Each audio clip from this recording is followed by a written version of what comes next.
Vi åbnede 14. april 2012, så det hele det er stadigvæk lidt nyt, det er stadigvæk lidt spændende.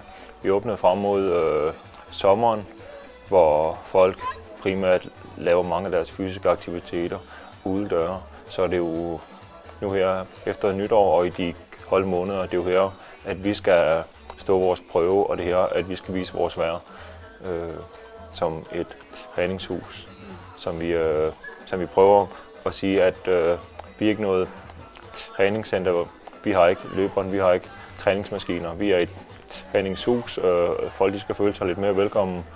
Ja, vi har cyklerne som redskaber, så har vi nogle andre styrkeklasser, hvor der stadigvæk er inddraget håndvægte, der er inddraget kettlebells, der er inddraget vægtstænger og boksesække, så man også absolut har mulighed for den fysiske del, så det ikke kun er et tøsecenter, et tøsetræningshus, hvor man kommer og danser, men så man absolut også har muligheden for at få løftet nogle rigtig tunge vægte.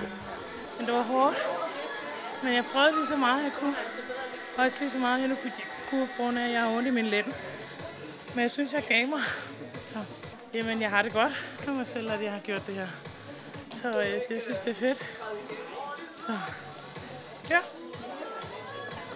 Jeg synes, for det første, så er det super flot af hende, at hun skriver til jer, og at hun stiller sig frem, og at hun er så åben omkring det. Stor respekt for det. Og så også, at der er ingen tvivl om, at kampen mod et vægttab, det gør det hele meget nemmere, hvis man inddrager motion som en af parametrene til det. Og specielt de motionsformer, som Christine kunne tænke sig, de holdbaserede motionsformer, det er dem, det viser rigtig mange studier, at det er det, som der driver folk til igen og igen. Det er sammenholdet mellem de andre på holdet, det er motivationen fra instruktøren, og det er musikken, og det er helhedsoplevelsen, som også det, I har det med, at der er mange brikker, der skal falde sammen.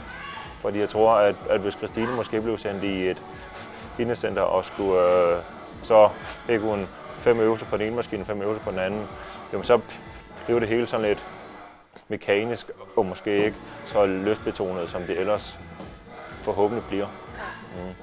Jamen, jeg ved godt, hvordan jeg har det i hovedet, fordi sådan har jeg det altid, når jeg har trænet, så synes jeg, det er super fedt, at når jeg er færdig, fordi så har jeg det bedre med mig selv, når jeg har trænet. Så det, sådan er det altid, så det er jo bare med at komme i gang og gøre det, i stedet for bare at blive hjemme, fordi jeg har det super fedt, når jeg er færdig.